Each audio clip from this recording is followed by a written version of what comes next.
Welcome to Awakening the Voice of Truth podcast with Dr. Raleigh Washington. Let God's truth be told, heard, and obeyed. In episode 4, Dr. Washington continues his conversation with his youngest daughter, Pastor Petra Scott. They discuss his transition to Promise Keepers and making a global impact, his relationship with legendary Coach Bill McCartney, partnering with Jewish believers, and co-founding a new ministry, as well as who he is as a father and husband. I also remember, you don't have to explain it, but you were on Sally, Jesse, Raphael. It was a popular daytime talk show in the late 80s and 90s. You were on, was Ricky Lake? Yeah. You're on the Ricky Lake show too, Yes. in the late 80s and 90s. And it was just amazing to see how you were able to transcend the religious world Right. and really make an impact in the secular world as well for racial reconciliation and unity. Because people weren't doing that. We were being told by people all across the nation. I get emails and say, it'll never work. Wow. It'll never work. But we proved That it could work. that it could work. That's amazing. That is amazing. So you're pastoring the inner city of Chicago. You're doing great things. Church is doing well. Tell us how Promise Keepers got involved in your life, and just tell us about how you made the decision, because here you are again at another crossroads. Yes. I'm reminded of the crossroads you were at when you were in high school. Right. You had to decide, am I going to get a major league contract or am I going to go into the military? And now you're at this crossroads. Do I continue doing this amazing work I'm doing in the city of Chicago that's also impacting the nation, impacting the world? Or do I join this men's revival movement, Promise Keeper? So just tell us a little bit about how you made that decision at that particular time in your life. Pastor Gordon England, who became a member of the Promise Keeper staff, he and his wife would come to the Moody Bible Week, and they would stay with us. He then became a part of Promise Keepers, and he then told the Promise Keepers they should have me come and speak on racial reconciliation. And so Glenn K. Ryan, my partner, and I went and spoke in 1993 when they had 50,000 men in the Folsom Field on the University of Colorado campus. That Friday, they had a pastors' conference all day. Glenn and I spoke at the pastors' conference. When it was over, we were told we were summoned to the office of Coach Bill McCartney, who was the founder of Promise Keepers. We went into his office and he said, "Sit down." He said, "I read your book, Breaking Down Walls." He says, "And I want to talk about racism." He says, "I'm going to tell you what I'm saying. Tell me what I got right. Tell me what I have wrong." Wow. I mean, it was that way. And so we did that. Well, that was the initial interaction that I had with Coach McCartney. After that, they invited me to join the board of directors for Promise Keepers. I joined the board of directors. While on the board, they asked me to develop a reconciliation division. Wow. When I developed it, the coach says, "Well, who's going to lead it?" You need to lead it. And that led to me leaving my church and coming to Promise Keepers as the vice president for reconciliation. That's amazing. Once again, we're seeing this, nothing happens by coincidence, right? We're seeing the intentionality of God in your life. Yes. Here you are writing this book with Glenn on racial reconciliation. It's opening doors Yes. nationally. Now here's Promise Keepers. They have a global audience. Right. And you're able to now develop a racial reconciliation division of sorts and go on and lead it so that now this message of reconciliation can go globally across the world. I mean, this is... It was a blessing because I went to more than a dozen different nations with that. And 5 or 6 times I went to South Africa. Wow. And you know, one of my joys in South Africa, I got to take my 2 girls That's to South right. Africa for 2 weeks on their fish mission trip. And Petra, who was 11 years old, got to preach for the first time. Now look at her. She's preacher par excellence. It was a life-changing trip. Yeah. Was very grateful for it. While you were at Promise Keepers, we also got to go to Belgium. Yes. Got to go to Belgium with you as well, and get to experience how you were making an impact on the global level, which is just absolutely phenomenal. I want you to just talk a little bit about, I know people would look at you and look at Coach McCartney and see you guys ministering on these national and international stages. But one of my favorite memories about the two of you is growing up, especially when I was in high school. I remember every morning at 5 a.m., I would hear, "Oh, Billy Mack, Raleigh, Billy Mack." I would hear you guys going back and forth, and either you were arguing about something in the word or you were intently interceding and praying for each other's families. That's rare. It's very rare to see men in relationships holding each other accountable daily in prayer with their relationships with their family. So just tell us a little bit about the impact that the relationship you had with Coach Mack had on your life. Coach Mack was my best friend. I loved him. He loved me. And we talked every day, 6 days a week, Monday through Saturday. We didn't talk Sunday. It was like a family day. But we were on the phone like 5:30 in the morning on each one of us. We were both early risers. And he would say the same thing. I never felt like I was arguing. He never felt like he was arguing. But he had a type A personality. I had a type A personality. And when we went at things and had any disagreement, it was like the irresistible force and the immovable object. I mean, we would really just go at it to no end with that. But those conversations always ended up with resolve. Either I won him or he won me. It didn't matter, but we went together. But the road to getting there, we had strong disagreements, but we always worked them out. Yeah. And so people who knew, like his wife and grandsons, would hear us on the conversation. They didn't know what was going on because when it was over, we were both smiling and happy. But that was our dynamic. We were transparent. We held nothing back, but we had fierce love and fierce respect for each other in the process. That's amazing. Yes. That's amazing. And I know I can say I saw the impact that those times had on how you were as a husband and how you were as a father. You know, I know Coach was very, consistent about challenging you with those things, and you would do the same for him. So it was just really beautiful to see that relationship carried out. And even to this day, I value the relationships that I have accountability with, because you can't just do ministry together. It's important to do life together with people and to have that transparency and vulnerability that's present. We did life together, no question about it. Yes. So you go from Promise Keepers, this international ministry, and you're expanding the impact of this book you wrote, Breaking Down Walls. And then in 2003, you and Coach planted a ministry called The Road to Jerusalem.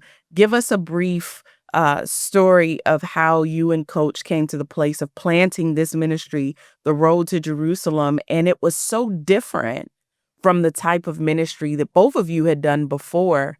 Tell us a little bit of how you all navigated through the scrutiny of what happened when you planted and started The Road to Jerusalem. Coach McCartney read the Bible cover to cover 40 plus years. He wrote.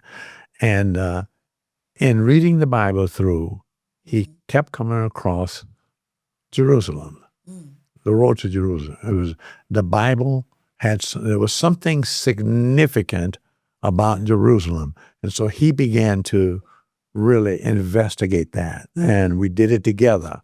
Yeah. And it was clear that the Bible was teaching believers that we needed to know Jesus, who was Jewish, and Jerusalem, where Jesus lived, and it was all about that. That became so clear. So we began to study, and the more we studied, the deeper we got in it, and the more meaningful it got, and the more we realized that the body of Christ in general was not really doing what the Bible was there.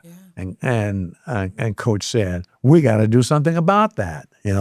That resulted in us launching the Road to Jerusalem, all about the Jewish roots of the Christian faith and this amazing relationship the Bible taught, and that is Jew and Gentile. And a Gentile is a person who's not Jewish, but Jew and Gentile, one in Messiah, called one new man or one new humanity.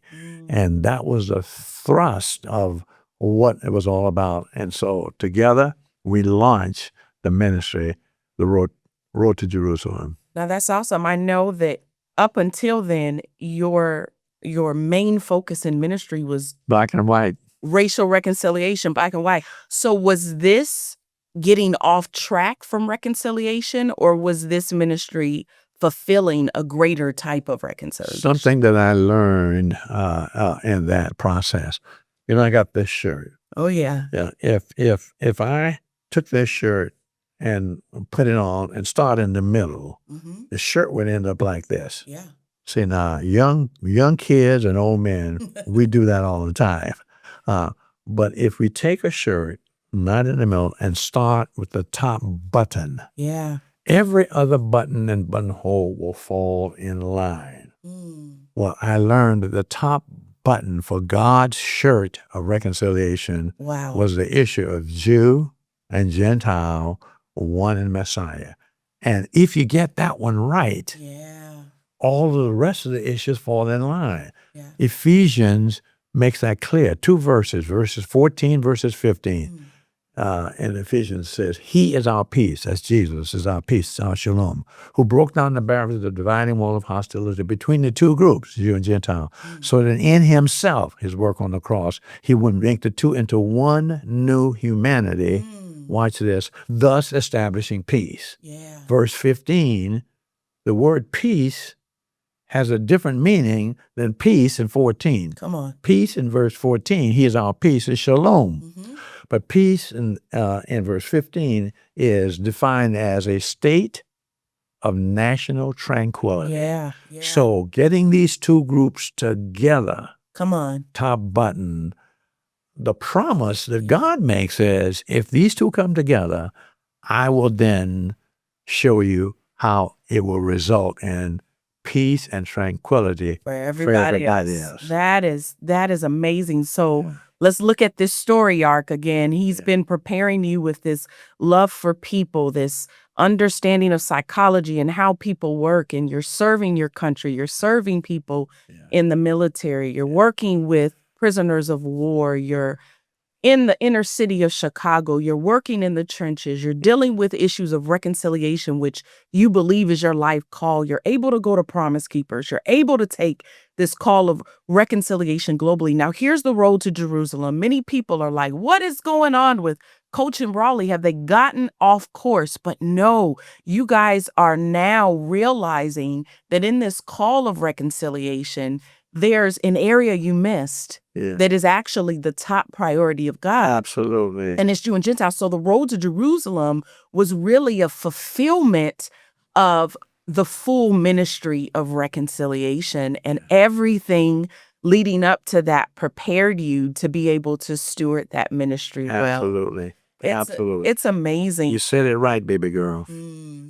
Well, as we look at your ministry life, and even now you doing Awakening the Voice of Truth, which is just sharing all these aspects of your life and these truths with people, I want to kind of close with talking about the two most important areas of your life. That's who you are as a husband and who you are as a dad. Yes. I want to start with being a father. Tell us something that fatherhood has taught you. Being a father, two things impacted my growth as a father. Promise keepers. Promise for a promise keeper keeps his promise to his wife and to his children. He lays down his life for his wife and his kids. And we had the best speakers in America speak on that. Howard Hendricks, Tony Evans, Chuck Swindoll, you name the top speakers in the day, they were speaking on those areas. And I'm hearing all of those sermons, and those sermons were impacting me profoundly in terms of how I treat my wife and how I treat my kids. My wife was second impact because she knows me, and she realized that, I'm a military guy. I relate to men, and I relate to adults. I don't relate to kids. And so I have struggled doing that. But she helped me immensely with that because she told me, for example, when you were early in high school, she said, honey, Petra's 14, 15 years old. Do you really know what she's doing in school, what have you? And I wasn't. She said, well, you need to ask her. And I said, well, I talked to Petra, and Petra would say, well, hey, Dad, everything's cool. And that's it. We went. He said, honey, here's what you need to do. Said, Petra, come with me. Sit down on the couch and say, Petra, tell me about your day. Tell me about your week. You do that and engage her and let her know. I did that. And Petra, you witness of this. I did that. And I set you down and I said, Petra, tell me about your day. That's what my wife said. You talk for more than 20 minutes nonstop. It brought tears to my eyes. Wow. Because I realized how much I was missing. How much of your life, how much of the life of my boys, I missed because I didn't understand how to really walk into your world. But when I did that, it changed me profoundly forever. And you did. When I heard, I couldn't believe how mature you were. I couldn't believe what you was doing. I couldn't believe you were in school, man. You were advancing in grade. All of that. I didn't know all of that. Yeah. But I learned it by starting how to get in school. So Promise Keepers taught me how to be a husband, how to be a father, and my wife taught me how to get into the world of a child. That's powerful, Dad. Yes. That's powerful. Yes. If you like what you've been hearing on Awakening the Voice of Truth podcast, like, subscribe, and share. You have been intentional. Absolutely. In doing your best to get involved in the world.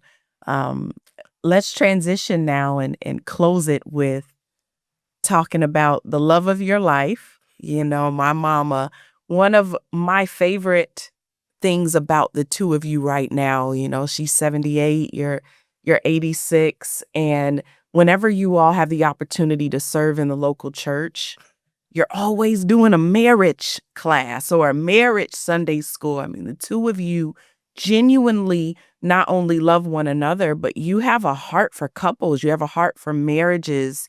And I think it's so amazing for people to see how you all have supported each other throughout sickness and health, throughout career changes and shifts and children. And it's just that you both are this beautiful example of what I call loving through and through. And so just tell us a little bit about how much Mom means to you and a little bit about why you all do these Sunday schools, even now at 78 and 86, why you're still teaching couples on how to keep it strong and keep it together.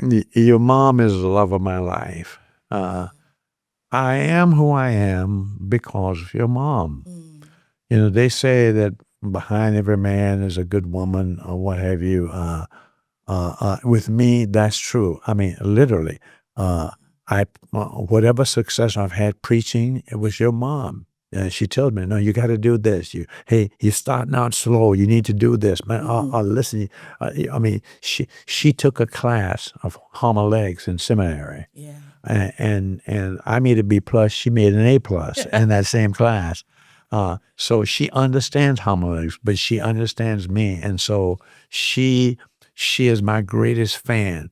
She's heard when I first started preaching, I preached on a sermon, my people perish for lack of knowledge. Yeah. I compared that, and it was from Isaiah chapter 1. When I would travel around raising support, I would preach that. And so I preached that sermon literally dozens of times. She was always with me. And every time I preached it, she would weep. Every time I preached. I mean, my preaching, which she strengthened me with and challenged me with, and when she heard me preach, it impacted her to no end. She loved what I love. I love ministry. She loved ministry. I love reconciliation. She loved reconciliation. And the reason why we got involved in teaching marriage class is the 8 biblical principles of reconciliation. And both of my books that I drive home is all about reconciliation with God, reconciliation with man, 2 greatest commandments. And the analogy that draws it out is the marriage analogy. Yeah. So it fits the marriage class. And so we do that together. And I do that and with her. I mean, we love each other. We love ministry together. We love teaching. She's a preacher herself. She does exceedingly well in doing that. And so life wouldn't be life. Ministry wouldn't be ministry. Raleigh wouldn't be Raleigh without Paulette. She is my all and all in every way. And in ministry, we're one. And everything we did. So many people, I see pastors in ministry, and their wives love them, but they're not necessarily one in ministry together. I don't understand that. But with me, everything else, when I went to Promise Keepers, she had problems initially because she wasn't involved. But as time progressed, she got more and more involved. And when we did Road to Jerusalem, she was on the staff, and she was over the youth ministry for Road to Jerusalem. So my wife, Paulette, is the joy of my life. She's the light of my life. She is my reason. Her faith in God is stronger than mine. And so oftentimes I depend on her faith.